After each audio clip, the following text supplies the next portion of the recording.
You know what? I had I will say friend. He's not as close as I should be, which is lack of effort on my part. But I asked my friend Joe Hain to come join us tonight because Joe is somebody who is a mentor, whether or not he understands it, he is, in the areas of, for me specifically, dealing with anger, dealing with peace or lack of, dealing with emotional issues. So we're doing this twofold. I asked Joe Hain, who's here. Number one, thank you for joining us tonight. Thank you for having me, buddy, and it's good to hear your voice. I missed you, and it's partly my fault too. Traveling around the world and whatnot got me a little too occupied, so I could have been better. No. My apologies at that's okay. At letting our friendship dear God, dwindle. That will never be an issue. But so we're doing this twofold tonight. I haven't talked to Joe in quite a long time. It's been at least a few years. Scattered text messages here and there. But I said, Joe, I want to catch up with you online. So you guys are going to be in the backseat of a conversation of Joe and I catching up because I want to hear about all he's doing. To give a background, Joe and I we're martial arts brothers. We have a mutual friend who I've talked about before, Syed and Ryan, and I started training with them. I met Joe. And I have a bad taste of Chicagoans in my mouth to begin with. I'm a suburb guy. Chicagoans are in a class of their own. But the three of them, who have been lifelong childhood friends, accepted me into their group without even hesitation. And I was kind of very blown away by that because I'm a jaded person to begin with and really didn't accept that. It was very hard for me to comprehend. So I want to speak of Joe's character first.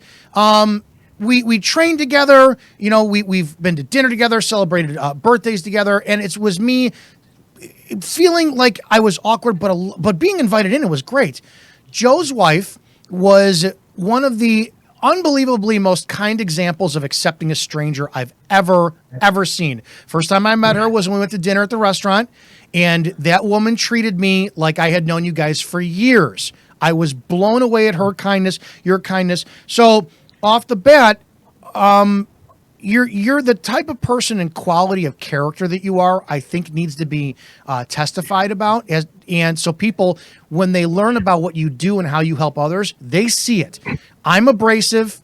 I'm a jag. I'm an ass. You are such a kind man, and you gravitate, you radiate kindness. I think it's very important for people to hear that. That is my opening to introduce you. Other than that, I want people to hear a 360 view of who Joe Hain is coming from you and what you do and what you're passionate about. Well, you are too kind. Thank you for all that. And it's not hard to accept you, man. You've got one of the biggest hearts I know. And when you're in a good space, you wear it on your sleeve, and it's very radiant. So it was a pleasure and an honor to adopt you into our little league of gentlemen there.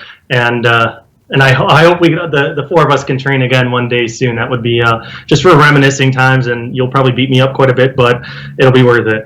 But and thanks for the kind words about Jess. Yeah, she again had an enormous heart, and we're speaking in past tense because unfortunately Jessica did pass away in 2014.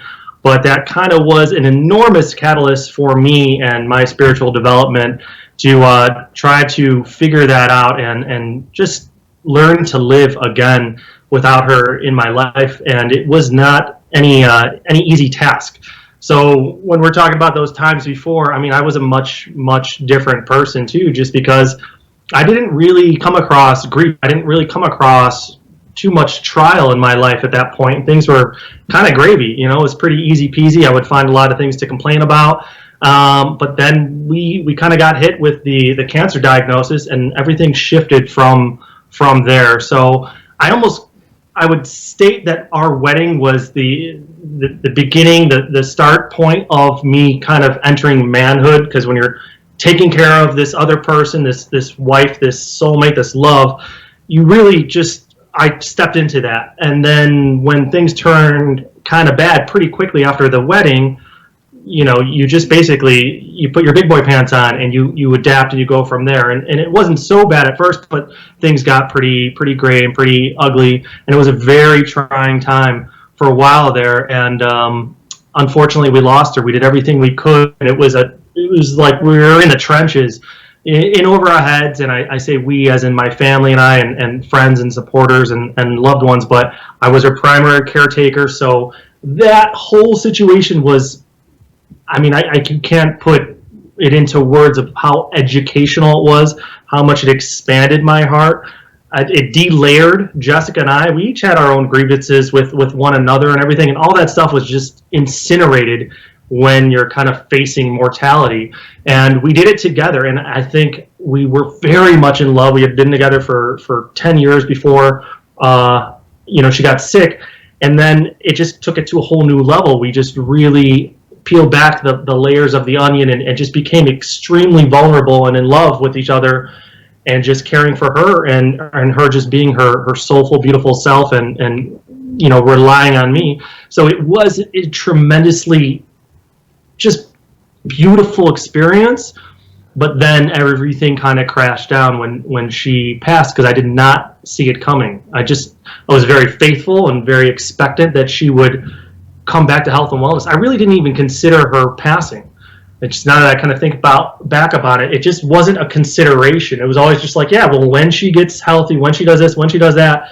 But I wouldn't let that demon in the door of, well, what if she doesn't make it? So I don't think it was foolish back then. I was just sidelined, and I did not expect it. And then that's when a whole new kind of chapter of struggle just punched me right in the face, and repeatedly so. To kind of comment on that for a second, so the outside people know, you guys were a disturbingly beautiful couple. You guys were so good looking, and your personalities, again, of kindness. She radiated a massive level of kindness. She just really did. And again, just for a lot of people I talk about, Chicagoans, it's a very busy kind of culture. You guys were all in an area that is go, go, go, go, go. It was very odd to see a group of all of you who was selfless. And again, for such a young person, she was in her 30s, you were in your 30s. You guys were the epitome of you guys belong in a magazine somewhere as a couple modeling for things. Neither one of you were arrogant or ego. And she was very big into helping the community with her company, with her lifestyle. Talk about, because I remember I was there that day in the hospital, and the room was packed. The room was packed with people who were there for this woman, were there for you, and it was so powerful. And as such a young man at that age, how did you not lose yourself? How did you not lose your way? Because fast forward a few years later from that time, I was going through some severe anger.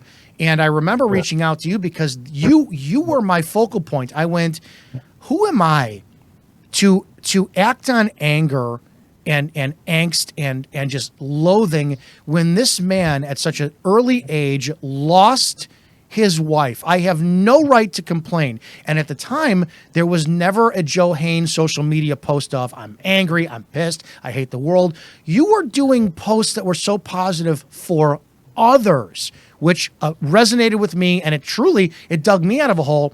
How did you not lose yourself? How did you maintain the bearing? Were there dark days? And if so, how did you recover? Can you talk a little bit about that? Sure. Yeah, I remember that day, of course, as well, too. And it was like 1 o'clock in the morning, and the whole waiting room of the hospital was filled with 30, 40 people, and friends showing up unexpectedly, and you there, and showing up in the police uniform and everything. It was just a crazy, surreal moment. But it didn't really hit me after that. It was just kind of like you're going through the motions. It's like like shock, like getting shot or something. Your system was just activated and took over. So I wouldn't say that I did anything heroic by any means in that lighting. It just afterwards, dark days were every single day, but I would try to fill my dark days with just a little bit of radiance. And that came about because Jess was such an influence on me after she passed. I would get messages and signs, and she was a very, very faithful Christian, and I was entering this realm that I really did not have any knowledge, any former prior experience with in any way whatsoever. And I was literally getting like guidance and love and direction and just support from beyond in different ways, through dreams and people reaching out to me and telling me that she's sending them messages and she's actually altering my physical reality. And I know it sounds freaking nuts and cuckoo, but that's the way I perceived it, and that she was guiding me from wherever she was. I didn't put a lot of time into figuring that out, but I needed help because I was just battling these tremendously dark days. And I found that when I just put the cloak of depression and grief over me, that I would sink very fast and do some bad things and fall into bad habits, and it was tough to get out. So I had to really struggle day by day to break free of that, and just pray and to meditate and to do all these different things that would kind of provide a little bit of radiance within my life. And that opened my eyes, that opened my perception, so that I could see beyond my grief and see beyond what was missing in my life to what I had. And that was an extremely gradual process of me trying to navigate that to get to that place. And I'm still doing it to this day. But in the beginning, it was, it wasn't all rainbows and ice cream. So it was very tough and very dark days. But when I gave into the anger, it literally would make me feel tenfold worse. And I would be cut off from Jessica's guidance, from that kind of angelic support. And that was my bread and butter. That was my sustenance. So it was like a heroin addict. Like I would do anything to receive that, because you're getting that encouragement, that love from wherever it's coming from. But I believed she was the source, and she guided me through that. And that's what I relied on at first, is just trying to kind of basically keep that at the threshold, at my center on my compass.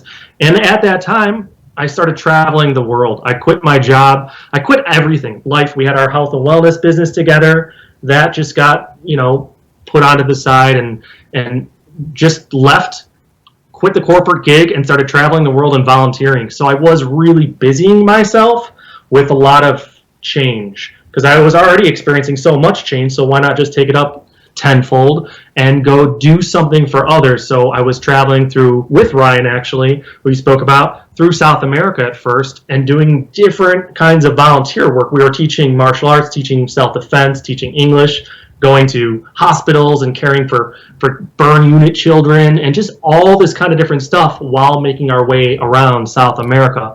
So that was a distraction, if anything. Can you talk about the culture change of that? Here you are, you're a city guy.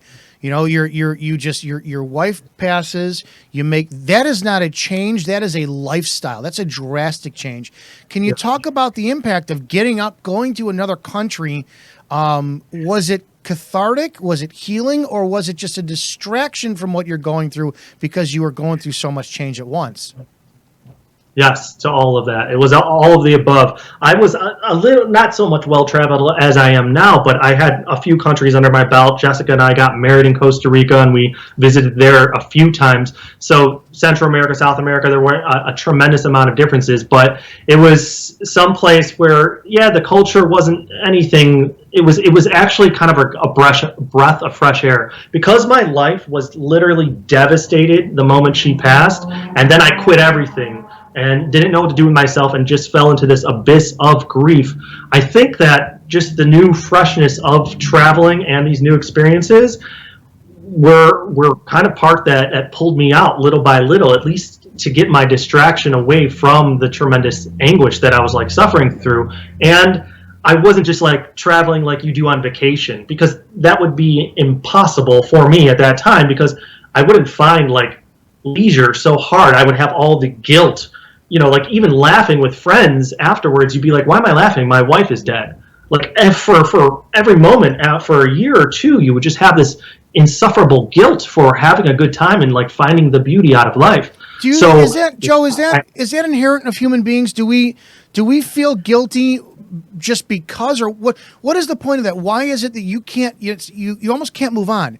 Year or two goes by, you feel a little bit of joy, but then you feel guilty that. Why is that? Because that's your obstacle. That's your Everest. That's the mountain that you're supposed to summit. If it was all easy, then we'd all be enlightened creatures, walking around the earth. That grief, that hardship is where you're supposed to go. And you have to find a way to summit that, to get to master that. And who said it's going to be easy, right? And sometimes you're crippled, sometimes you're given a handicap, and it's different for everybody, but that is our goal. That's what we're supposed to achieve, because that's the kind of the destination that's going to lead us to this place of liberation, of growth, of spiritual freedom. And I've achieved a part of that, but that's why that's there, is for it's an obstacle course. I love making the analogy, like, have you ever seen the American Ninja Warrior show? Mm-hmm. Okay, so imagine one of them goes out, one of the contestants, and they show up and they go to the finish line or the start line, and they're like, all right, let's get started. The bell rings, and he's like, wait, hold on. There's this big obstacle course in front of me. Why don't we get rid of all this stuff and just make a bridge, and I'll just walk across the bridge instead of having to swing on these ropes and do all this craziness. The producers would be like, dude, do you know what's going on? This is an obstacle course. It's supposed to be challenging. You're supposed to work at that challenge, and it's going to get more difficult as you progress. But the challenges that you navigated through, that you succeeded through, they prepared you for the next ones, and so forth and so forth. That is life.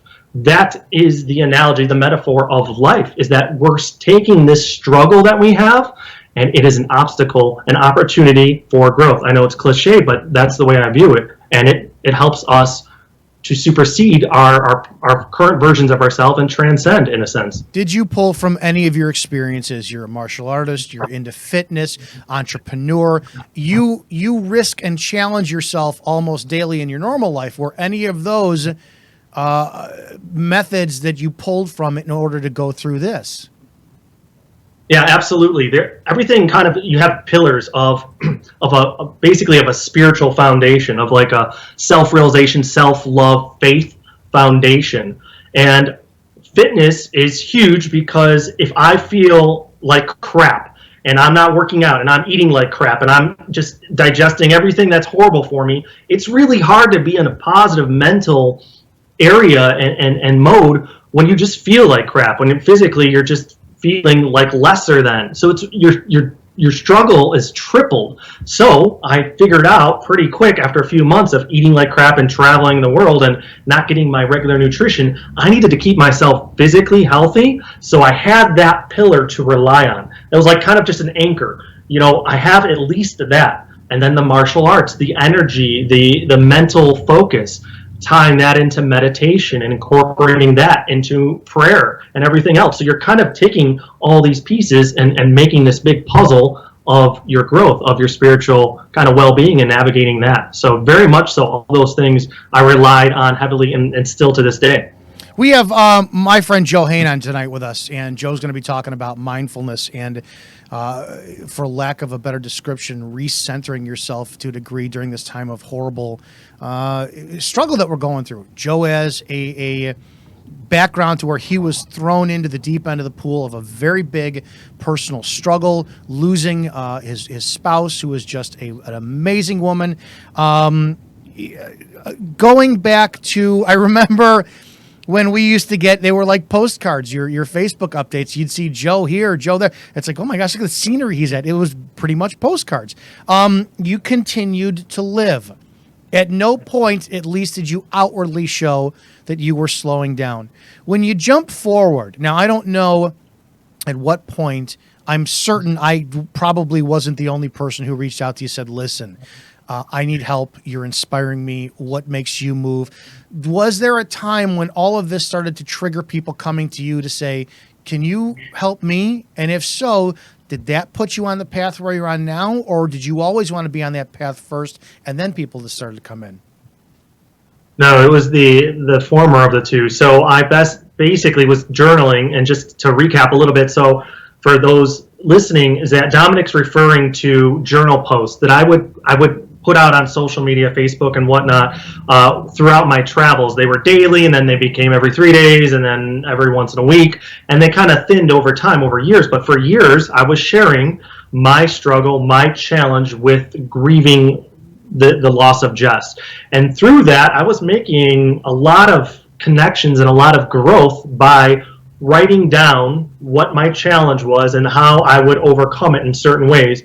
And other people were reading these things, just supporting me and just kind of also attending to my journey as I was traveling the world and doing different stuff. So it was, I guess, a bit of entertainment, but also it's this great love story, and they were involved and they were supportive. So they would read these journal posts, and then little by little by little, as I kind of progressed through this a little bit, people started reaching out to me and asking for help. And I would run into people that I would just know, and they'd be grieving. Grief is grief is grief. You could lose your goldfish or your wife.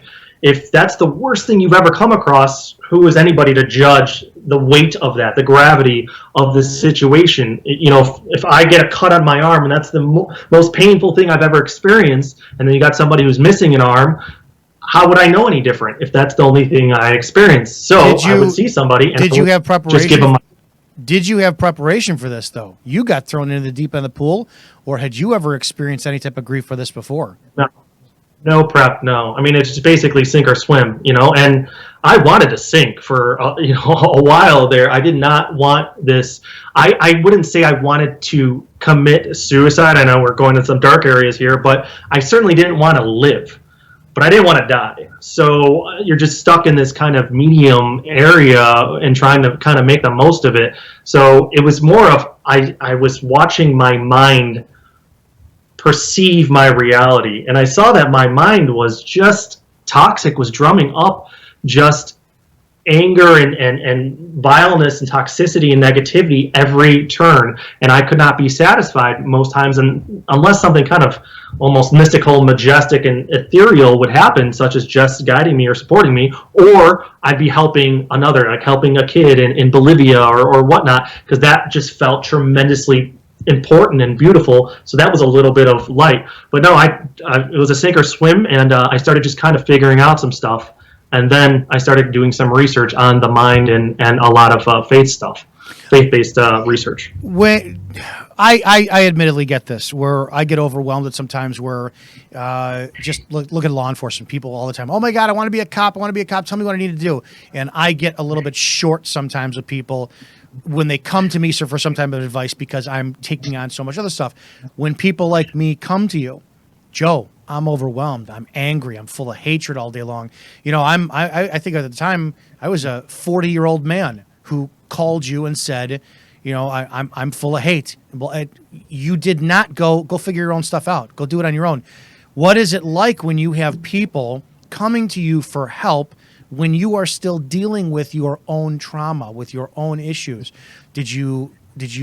Was it a gift? Was it a burden? What was it like? And how did it change the course to where you are now? That's what you do. You help people.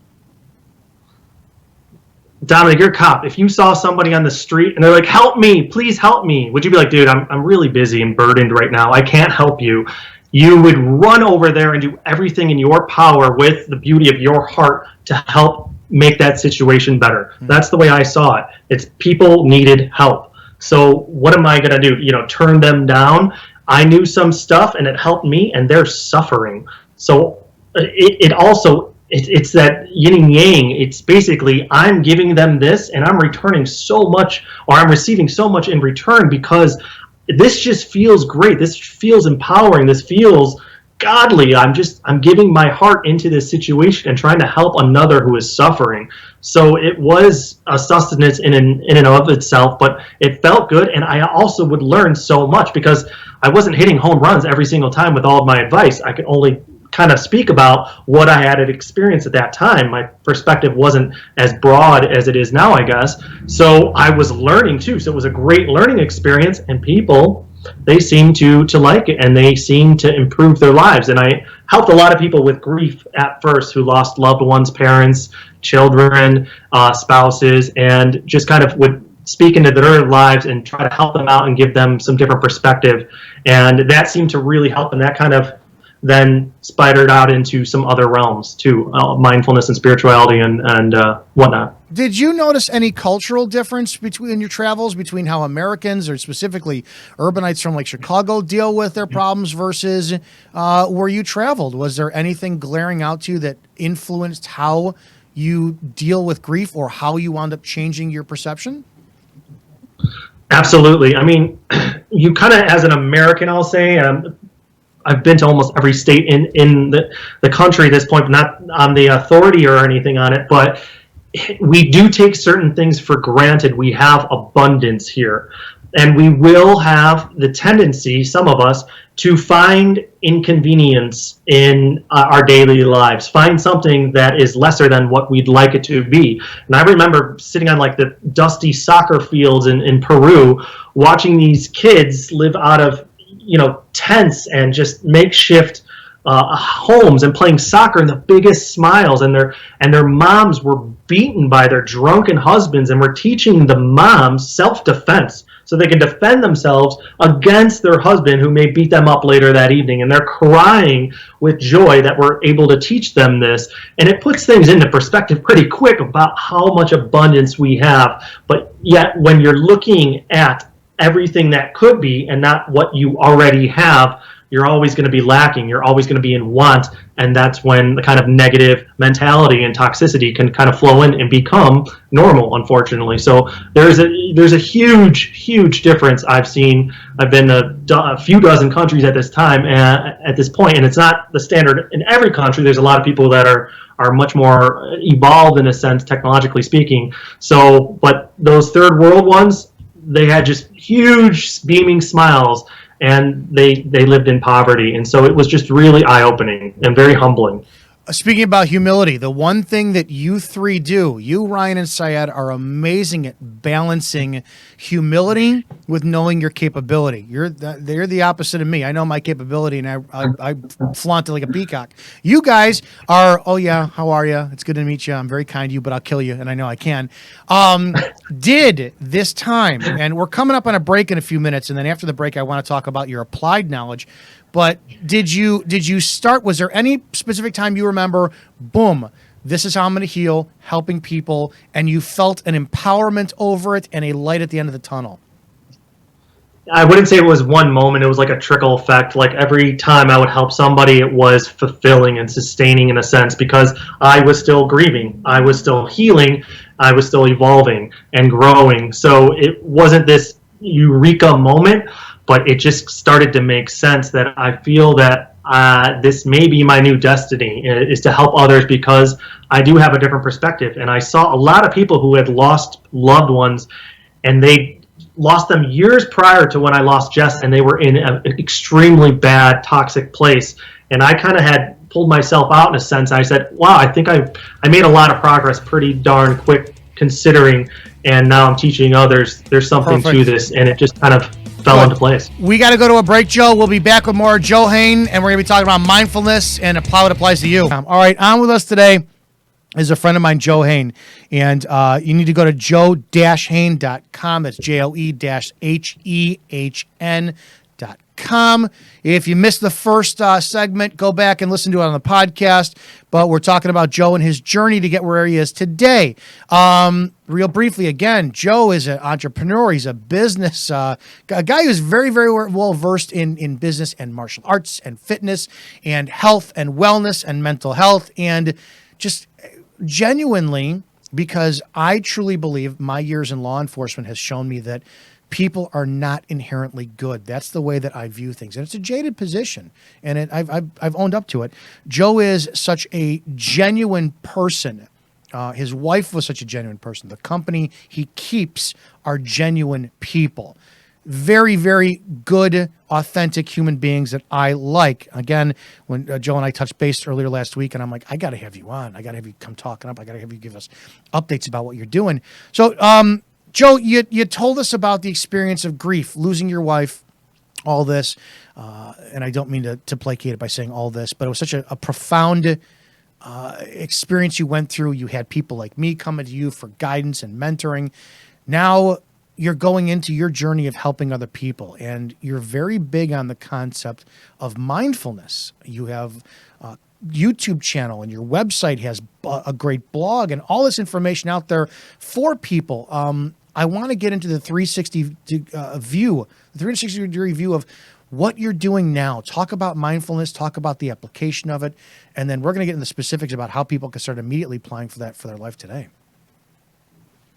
Yeah, so mindfulness, it's basically when you're being extremely present to your current circumstance or your atmosphere. It's a lot of times when we get negative emotions such as anger, as you discussed a little bit, or depression or grief or anxiety or stress, which we're getting a ton of right now. We're getting really worked up about something beyond our current situation, about the what ifs, the bad stuff that can happen. So mindfulness is really staying present. It's just not allowing your mind, what I call the expressive mind, that kind of rambling thought process that takes you from a kind of decent place to a darker place, to a really dark place, to a place of hate and anger and depression and grief. And you're shutting that off kind of in that preliminary part where it starts getting all these unhealthy thoughts. You got to go, okay, let me check my reality. Let me come to center here and try to kind of silence my mind in a sense. So mindfulness is coming to, I call it centering on your current reality. And there's a lot of techniques that you can incorporate to do that. I'm sure a lot of people have heard, prayer and meditation. Meditation is kind of a practice in mindfulness. So if mindfulness was is rock climbing, you have people out there that are rock climbers, they're practicing mindfulness. Meditation would be when they go to the gym and they're doing forearm exercises and push-ups and squats. They're preparing their muscles for rock climbing. Meditation is a technique to practice and get yourself ready for a real situation, a real current event where a person, an event, or a situation pisses you off or brings discontent. And you can navigate that in a more peaceful, focused, centered way without losing your cool. So you're not emotionally reacting to every little inconvenience or kind of thing that may happen in your life that threatens your stability and your peace. Go ahead. It starts in the mind. Yeah, no, it starts in the mind, and that's what I try to help people is to understand their own minds so that they can kind of create the reality that they see fit and live more peaceful, abundant, fulfilling lives. In a day where our age is now full of nonstop distraction, instant gratification, just completely placating the attention of somebody where it's very difficult to do that. How, especially now, you would think now, quarantine, people are forced to stay around their loved ones, their families, by themselves. Our minds are now going so overboard. And what I thought it was brilliant about having you on right now is talking to people who they're living in their heads, and it's not a good place right now. And they need that serenity, they need that calmness, they need that peace, because there's going to be a time where they're going to have to start being more productive. So the two-sided question is, what does somebody do to take on this massive feat? It's almost like walking into a bedroom that's just a disaster. You don't know where to begin. And then the other point is, someone like me has a hard time accepting being mindful, because that means that you're calming yourself. And I equate that as into slowing down. I equate that as to not being productive. What do you say to people like me who are worried that they're going to lose their edge on being productive and being, I guess, proactive in their life and continuing on? I don't want to be the Richard Gere Zen Buddhist out there who's just carefree about everything. I still want to be the most authentic version of me I can. And that's very hard for somebody like me to accept. So the two questions are, where does somebody begin? And then, does mindfulness equate to like just slowing down, or can you still, I guess, live and be productive when you're mindful? Yeah, great questions. I'm going to answer the second one first.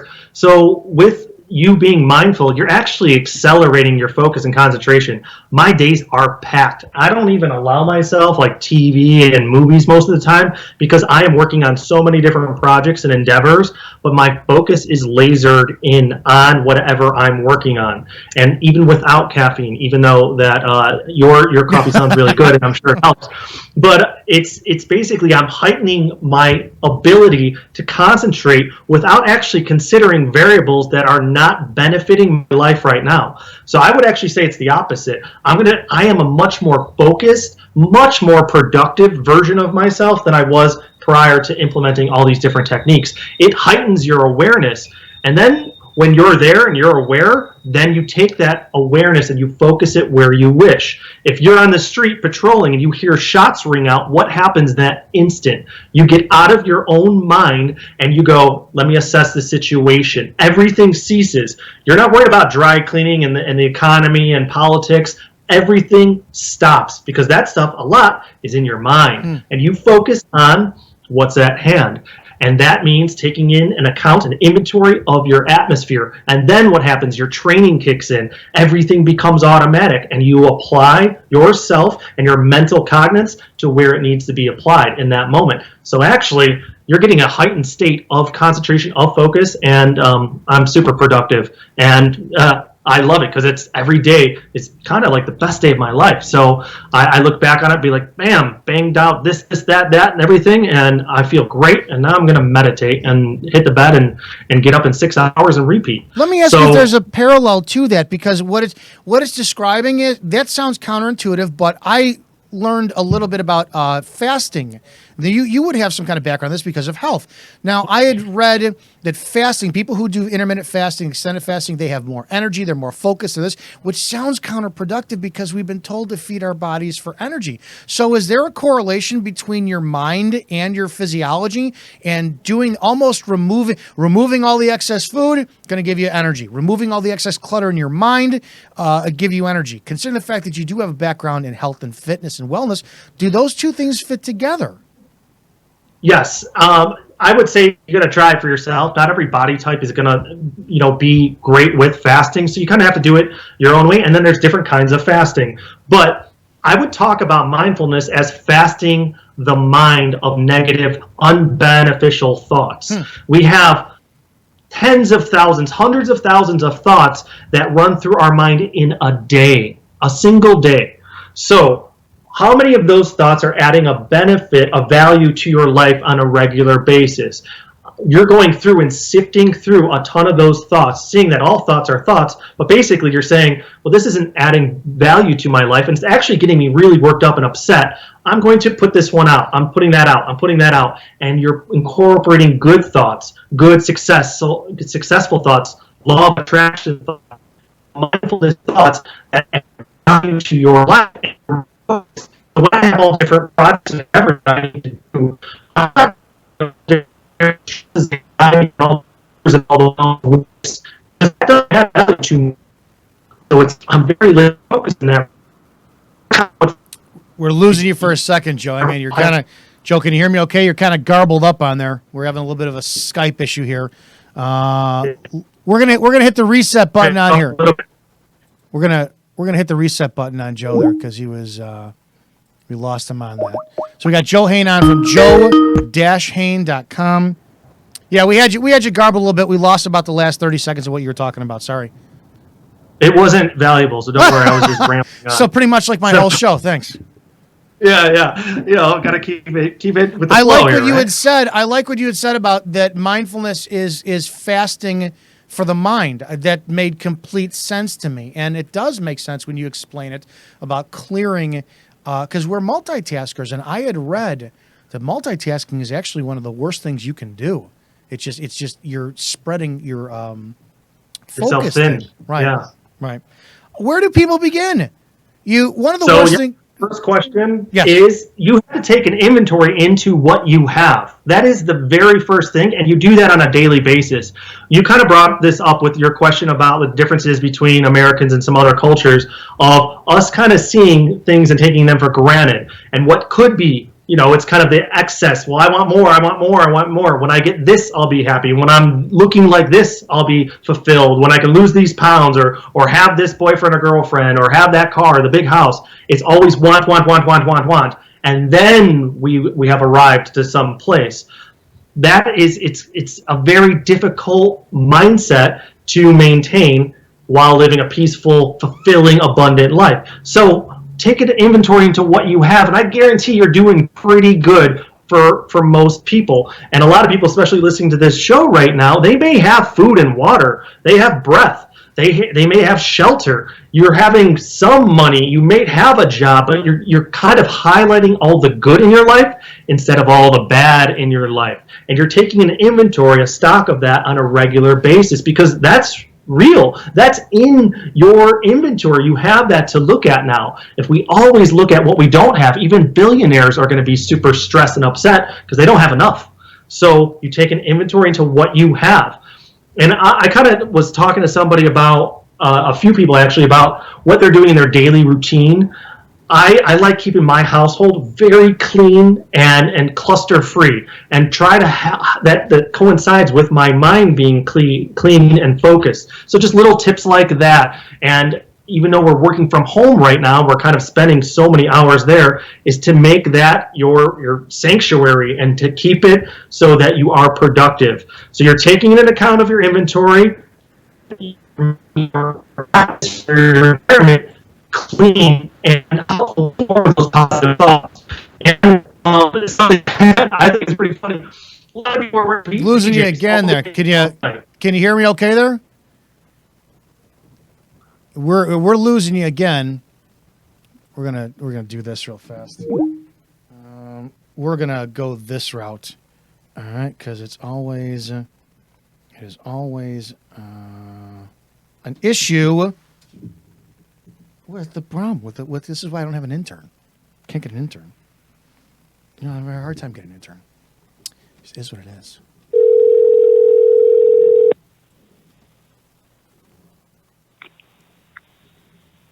Hey, Dominic. We lost you again on that one. It's just that it keeps garbling up, and you're giving some fantastic information out. So we got your website up, but we're going to run this way. You were saying, Perfect. Please continue. Yes. So we're going to basically take an inventory into what we have in our lives. And then a lot of people are praying and meditating on a regular basis. So you kind of talked about food and being healthy earlier, about fasting. Is that basically we have a lot of junk, a lot of like toxic stuff in our minds right now, and we're going to basically crowd that out. Jessica would always say with our health and wellness business, nothing tastes as good as healthy feels. So no matter what you eat, you may enjoy that for a second, but then you're suffering for 7 hours afterwards when you have the big Chicago pizza. Yeah. It may taste great at that moment, but you're suffering afterwards. So you have to put in all these healthy thoughts. When you find yourself thinking really negative stuff, oh my God, but what happens when this happens, and the stresses of losing money and work and basically losing control of your life as you have it right now, and the regularity, the normalcy of that, people are grieving over the loss of their normal lives right now. Mm-hmm. And you have to take into an account and go, okay, let me check myself real quick, because if I'm always looking at what I'm missing, I'm never going to be fulfilled. So let me take into account what I have. And so you're running an inventory: food, water, shelter, kids, love, support, anything that you may have, you highlight that. It's very important because a lot of people don't have that stuff. And if you do, then you will stay in a place where you feel grateful and humble from having those things in your life. So that is to actually focus on that stuff visually and call it out and think about it and say prayers and meditations, being grateful for that. That is a tremendous effort and technique. The other thing you said, this distraction, we have to actually kind of limit ourselves. It's like anybody who becomes an addict. It doesn't start, you don't just start drinking a case of beer the first day. You start with the one, and then it gets more and more and more and more. Everybody with their consuming all of the social media, all of the regular media, how much do we really need to digest all this? How much do we need to consume on a regular basis? Do you find yourself trying to check that out constantly? And is it adding value to your life? If it's adding value, then do it as much as you wish. But if you feel a little unsettled, a little discontented from looking at all the news sources and checking social media, then that's your gauge. You go, wait, I'm feeling not so great. I don't really like the way I feel right now, and I feel not so great after checking all these different media outlets. So maybe I need to check myself and limit my exposure to that on a regular basis. Everybody is an addict with media right now. Do we really need to know what's going on every single day? How much of that is changing your day-to-day life, your actual daily routine right now? Check in and be on the up and up, but do it mindfully with, okay, I'll check it in the morning and then maybe again before I go to bed, but I'm not going to go stay tuned all day and all night. I have other productive things that I can apply myself to and be productive and feel better. So you're going to start finding these things. Creativity is an enormous thing. When I talked about kind of crowding out the negative techniques, go create. So when people are painting, spending time together, dancing, songs, music, everything that we love, all the outside hobbies have kind of ceased. So we have to adapt and find ways, healthy ways to spend our time indoors. And then we're not checking the media as much because, wow, that felt really good playing Monopoly with the kids because I won and they suck at it and I am the champion. But I feel much better spending the time with my family in that sense than I do after checking the media constantly. So you're going to find different ways, baking, trying out new recipes, trying out different kinds of artistic, basically, expressions of yourself. People are knitting, people are drawing, people are painting, people are sculpting. And it's like, let me try this. Let me learn an instrument. And now, with all of our technological advancements, you can learn so much from home. People are learning languages just from the comfort of their own couch. Yeah, there's one day we're all going to start traveling again, and you're going to go to Italy and be somewhat fluent because you took the time in quarantine to master Italian. So there's all these different creative ways to spend your time, and you're going to feel fulfilled because it's fulfilling, and it's a wonderful investment in who you are and your growth. So there's those, and then, of course, the working out. It's hard to work out at home for those of us that love the gym. I know you love the gym. I love the gym. I miss it. My strength is dwindling. I can do half as many push-ups as I could 2 months ago, but I still find ways to keep myself fit and active at home. I'm adapting, doing more yoga, doing more stretching, running out, outside, doing jumping jacks in my family room. It's anything I can do because that one session of health and fitness is tremendous because I'm going to feel really good after that. And also, it's a dump of stress. We're getting all this stress and this anxiety that's coming in because our entire lives have just flipped, done a 180, and it's really hard to kind of take all this in, and we don't know what to do. And nobody knows what to do, it seems, so we're kind of stressing out. We're getting a lot of anxiety. That's pent-up energy, and then we're sitting around the house all day long, not expending that energy. So the health and wellness is a tremendous way to have that emotional dump so that you're not storing all that stuff up, because what it happens, it just eventually erupts, it boils over, and you flip out on the kids for doing something they do every other day, or your spouse or your partner or whatever, because you're not expending that energy in a positive way. So it boils over. Do you think that we're now in a possibility or a cultural enlightenment change or shift, considering the fact that life is really not going to go back to the way it was for quite a while? Everything is an opportunity. I'm not stressed about this. My faith is very secure, and people are like, I'm not getting vaccinated. I'm not going to go back to work. And I'm like, well, it's whatever's going to happen is going to be happening. Why are you stressed out about it? Partly, obviously because of a track you put me on years ago, and now water rolls off my back much easier. But do you think that culturally, not just individuals, do you think that we're going to see life become a little bit more appreciative? Or do you think that right now, do you get people who are angry, who are boiling over that they are not allowed to do what they're accustomed to do? What do you see happening to us as a culture in the immediate future?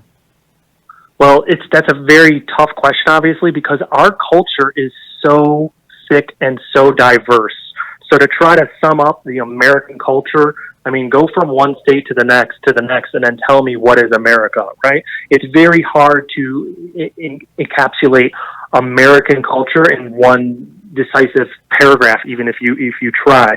I think there are people who are seeing this time as a way for them to kind of like center and try to grow and try to expand, and other people are fearful and they're scared. Nobody's wrong. Both of those parties are correct because that's their perspective. If you and I are standing on a ledge looking out into the ocean, I go, well, I see this and I see that and I see this. And you're like, well, I see this and this and that. It's different. Who's right? Who's wrong? We both have our own individual perspectives. But so we're gonna take that and then run with it. some people are going to adapt, and some people are going to want to fight not to want to adapt. There is one thing that will always be a constant in our lives, and that is change. So whether we fight change or we accept change determines our level of peace and serenity. If you go with the flow and you make the most of yourself and you try to grow through anything, as I stated before, of these times being an obstacle, a challenge for our growth, you're going to get stronger and wiser and more experienced and probably more humble. And there's going to be a lot of benefits through that. But there's a lot of people who may fight that. They may not be prepared, or it may just take a little time for them to come around. I hope that we see this as that opportunity for growth, and we can make some healthy changes. Like you said, putting down all the media and the social media and all that other stuff for a second, and just kind of like bonding with our families and getting to know our minds a little bit and our hearts, and letting that take us. Let that be the compass for where we're meant to be and where we're going. Joe, we got a break coming up in a minute, but is there a difference between being positive or being very pragmatic and realistic about it? You don't seem like you're selling positivity and blowing sunshine up people's rear ends. It seems like you're being very pragmatic about the task at hand, and you're tackling it like you would any other a job that you had to do in order to be mindful. But is it a matter of kind of faking your mind, or is this is really work you have to do? You're not really selling it like just, oh, hi, look, everything's going to be sunshine and roses, and then all of a sudden you manifest that it is. Are you? No. A fire is a fire. It doesn't matter if you want to try to make it into a positive thing. It's whether you react emotionally to that event. So I'm talking about in a negative emotion. Things are going to happen. And if I come across a situation that's unpleasant, I have to check myself and go, all right, well, how can I navigate this without losing control of my most authentic self? Something you touched upon earlier, which I thought was brilliant. So I want to navigate this situation being the most authentic, peaceful version of Joe, who is focused and concentrated and tries to navigate this situation as best he can. All right, we got to go to commercial. We'll be back with more Joe Hain talking about mindfulness here. Rants of Izzo, mojo50.com. Joe Hain is on with us today talking about mindfulness. joe-hain.com, a blog, YouTube channel. Joe, talk about a little bit about the website. Talk about the YouTube channel. Talk about what your books that you got coming out. Talk about all this, please. Perfect. I will. Thank you, Dominic.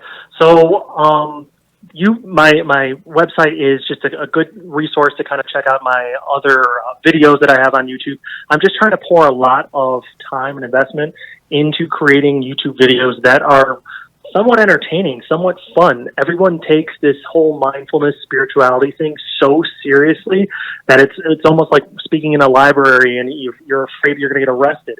I want to have some fun with it. I want to take people on a ride, so I incorporate some humor into these videos that I'm trying to teach a lesson, and I'm trying to inspire and impassion the audience as well.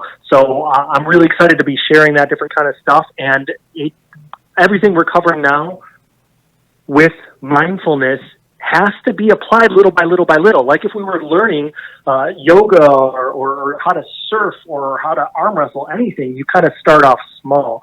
So I have a whole series on YouTube where I incorporate that little by little by little, walking people through the different steps for mindfulness to help them out and digest this little by little so that they can learn and start implementing it into their lives. So I think the YouTube is kind of where I'm pouring most of my time into to help teach others, because it has a great audience range.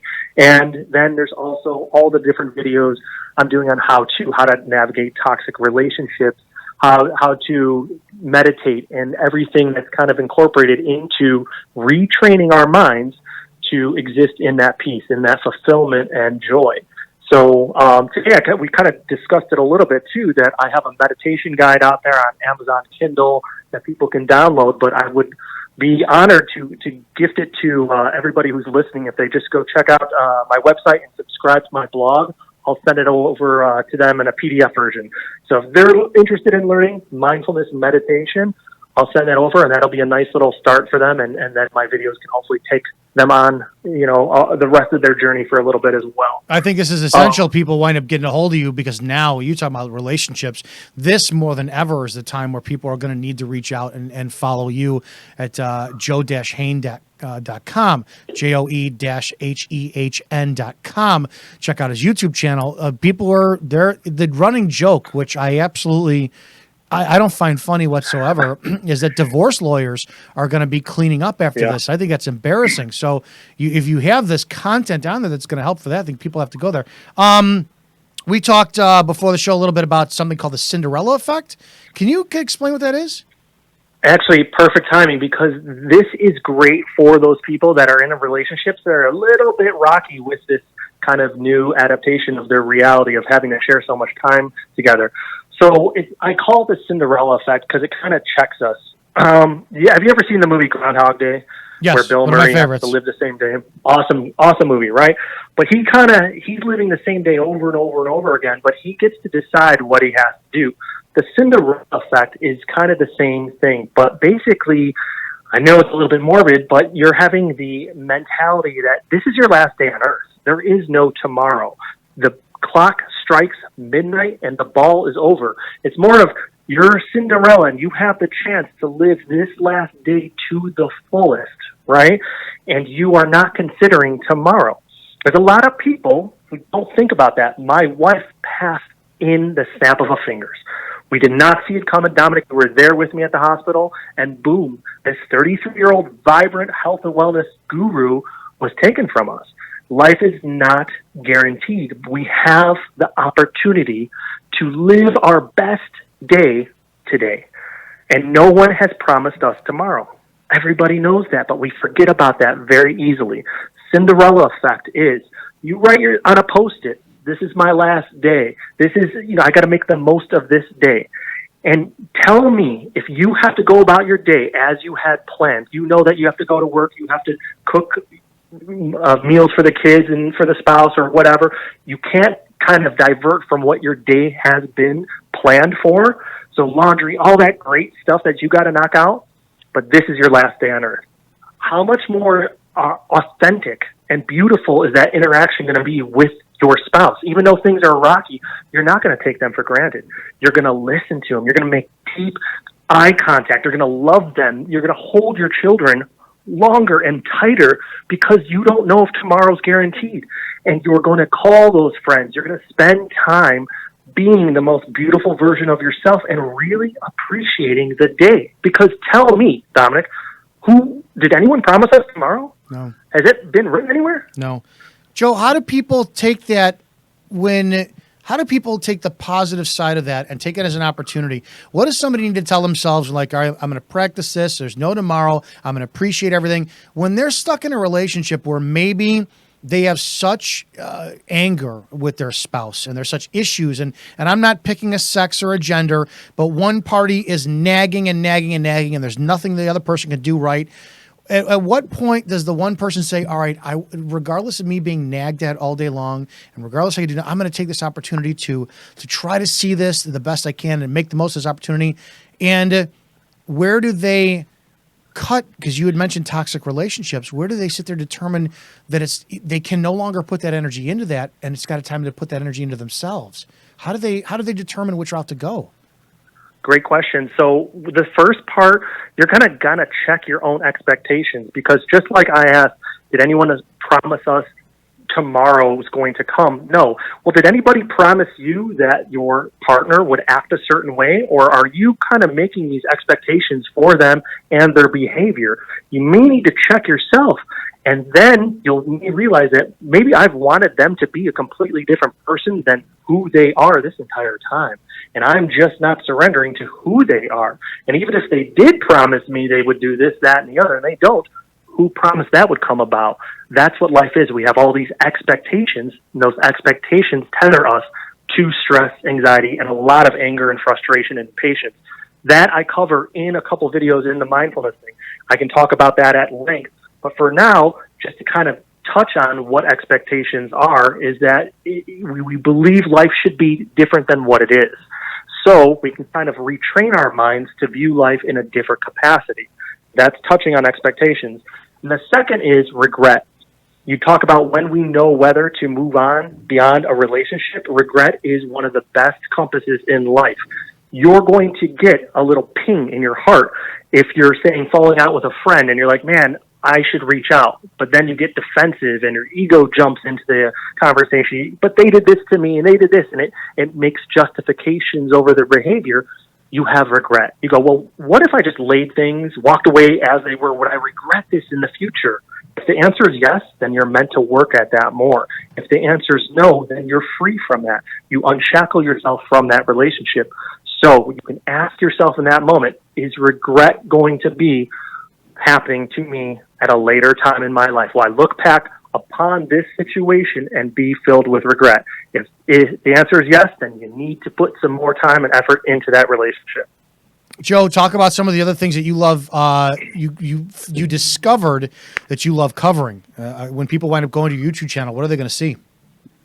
So I do a lot of how-tos because the mind is always going to perceive certain things in certain lighting. So I do a lot, of course, on mindfulness because that it all kind of boils down to that. But also the law of attraction, knock and the door shall be answered to you. So it is kind of viewing life in a way where you have to actually work at it mentally to manifest these things that you want. Everything I'm doing and everything that's coming to fruition for me was not just been like gifted because I had a hard run.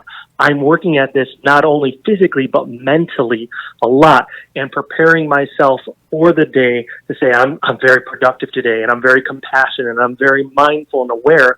But you have to retrain your mind.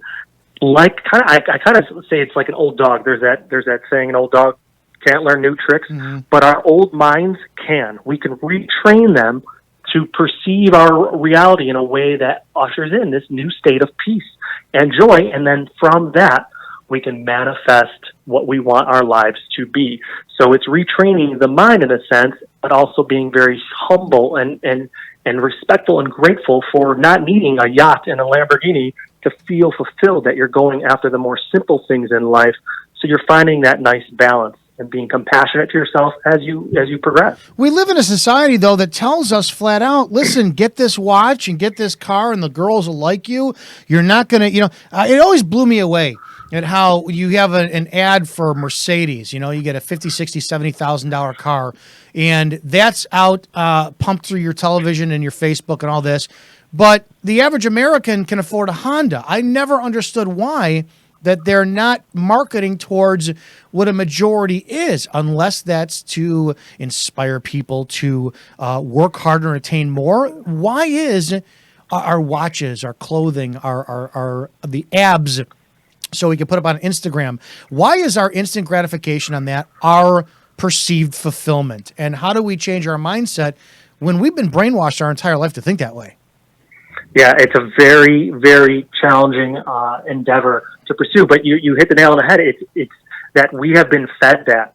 But it doesn't matter. We can actually retrain ourselves to not desire those things in a way where, like, I can consider a Mercedes very beautiful and have that car and like it.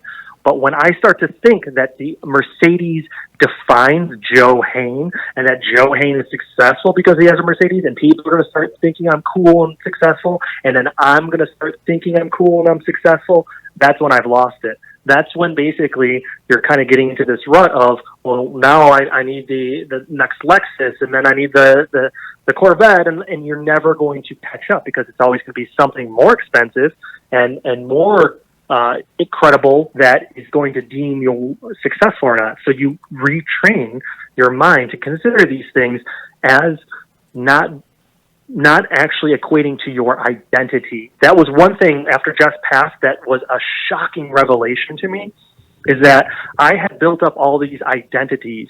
I was the owner of this health and wellness business. I was the husband. I was the manager of this luxury boutique. And I was this best friend of this woman. And in a moment, in the snap of a fingers, all that stuff was torn away from me. I wasn't, and even the future identities of being a father to our children, it was torn away. And I felt like crippled, like everything I worked so hard for is torn away. But here I am still living and breathing.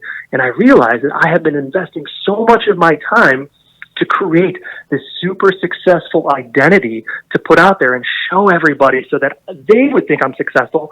And it's all insecurity based because I was frightened and I wanted to be important and powerful and influential, and it's all BS.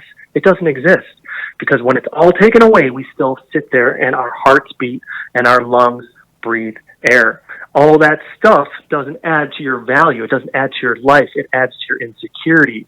So you can go out and buy the Mercedes, but when you think that that makes you cool or makes you somebody, that's when you kind of lost in that battle. But you can change, you can shift your perception so that you're not getting those things for fulfillment reasons. You're not getting those things as placards and trophies to put on your wall of identity.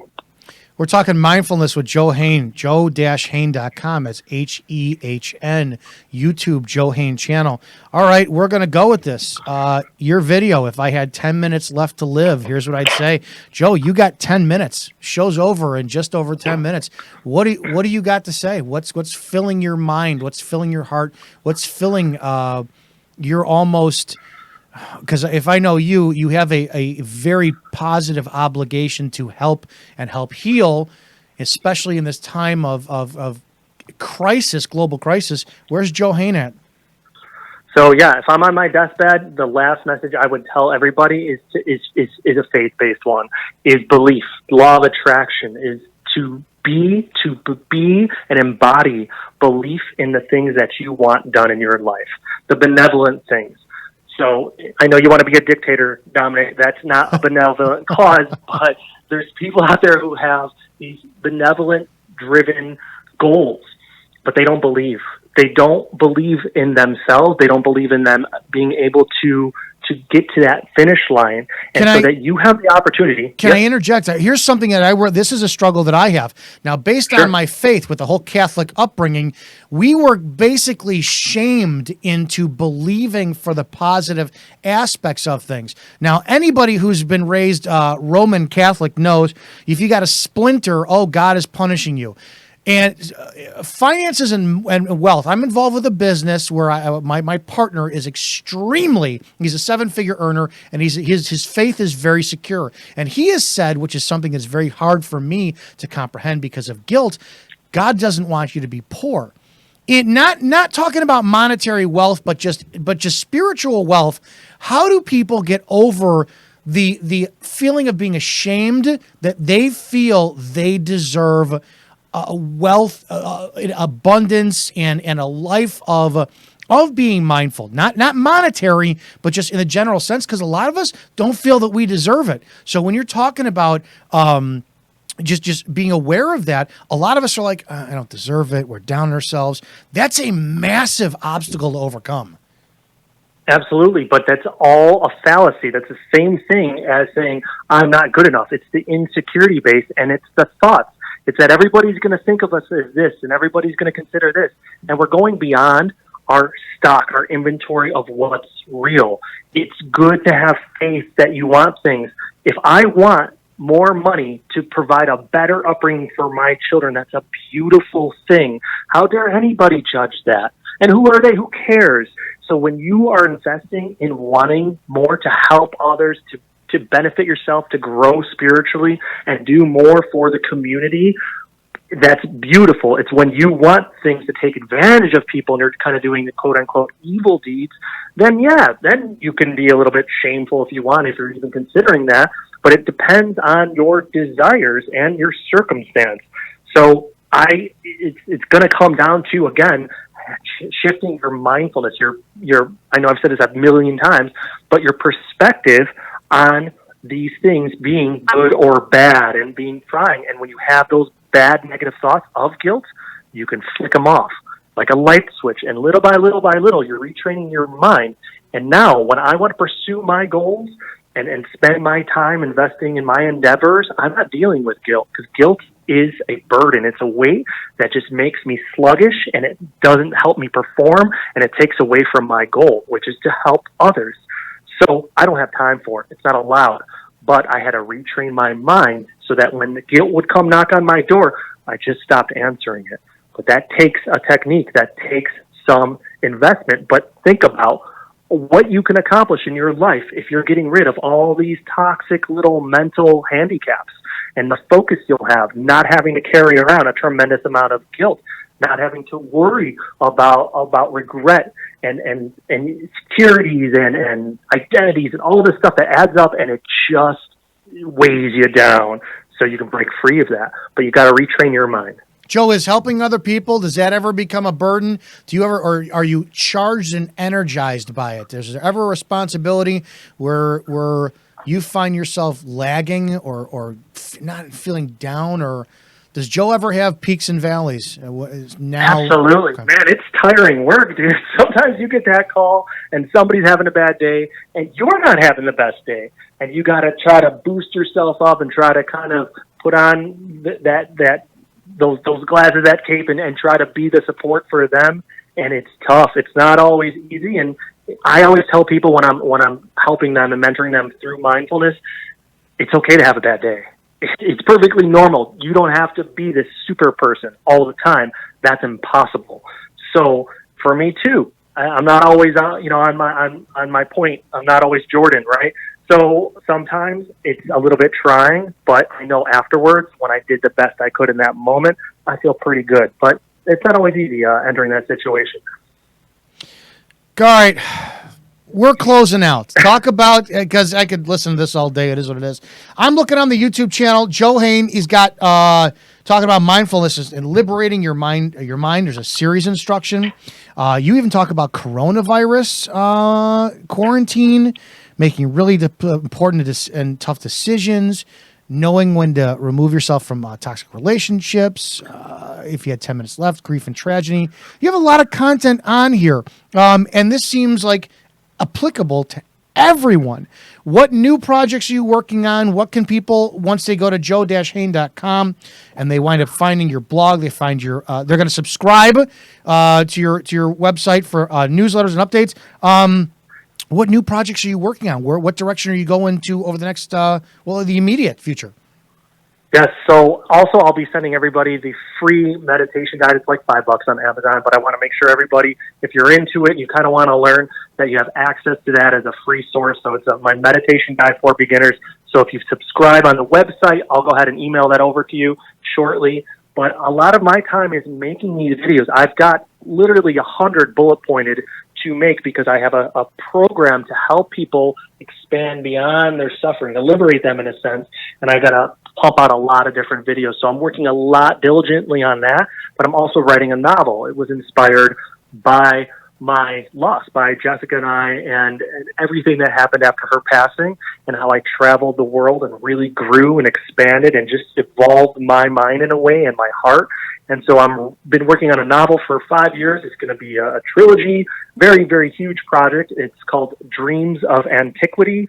And that first book will hopefully be launching in a year, maybe even this year. So I'm working really diligently on that, and a few other projects, but just teaching people. I want to speak, I want to be on stage, and I want to reach as many people as I can to try to help them free themselves of suffering and to live more peaceful, more fulfilling, and more joyous lives.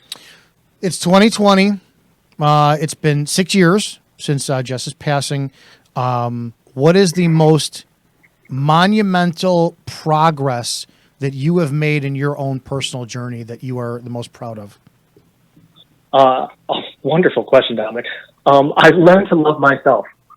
Jess was my heroine. She was my drug. Loving her, our love was everything. And when I, quote unquote, lost that, I didn't have anything left for myself.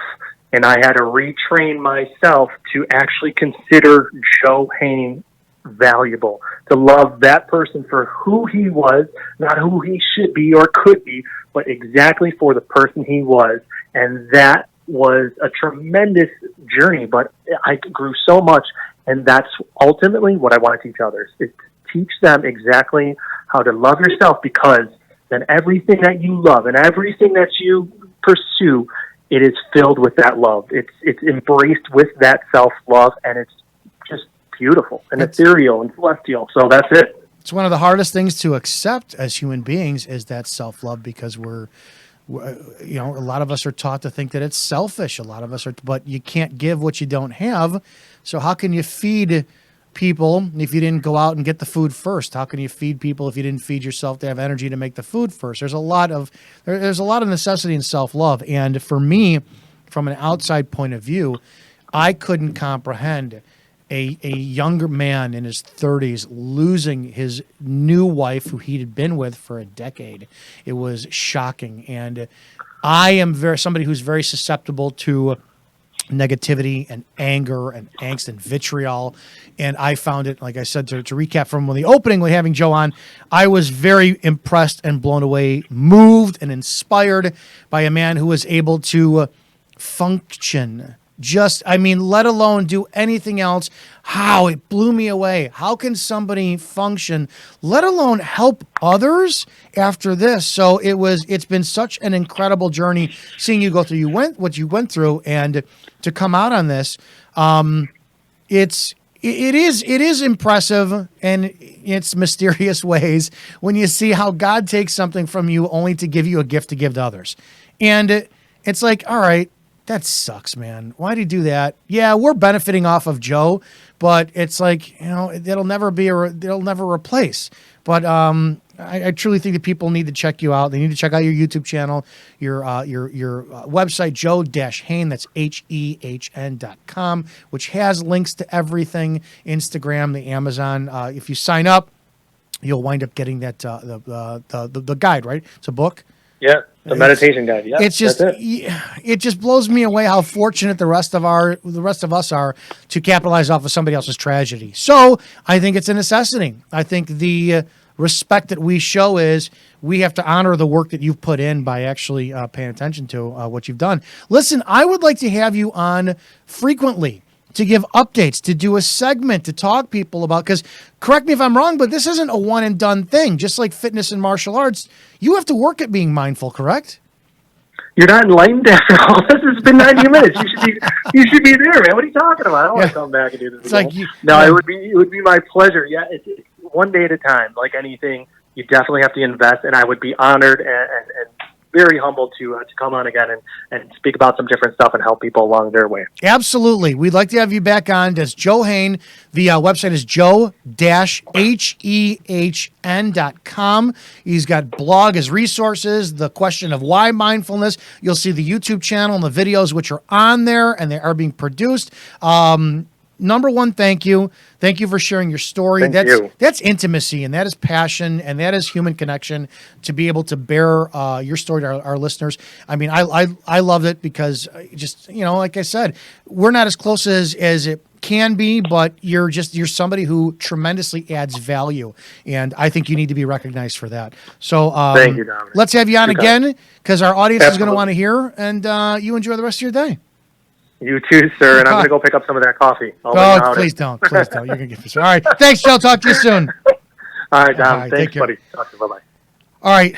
Make sure you check out the website. That's Joe Hain, JoeHehn.com. This is a ridiculous time right now where, dude, I don't want you guys getting pissed that your wife is irritating you or you're angry at stuff, but that's just how life is. Joe did help me massively years ago. I was in a very, very, very angry place. Now, I talk about New Life Holistic, newlifeholistic.com, and what the biofeedback did, but there was nothing more powerful than going to somebody and saying, I am full of hate. I am full of anger. I have no right to be angry or hateful. You lost your wife. How do I fix myself? And Joe did. Joe, without even batting an eye, man, he answered my questions. He helped out.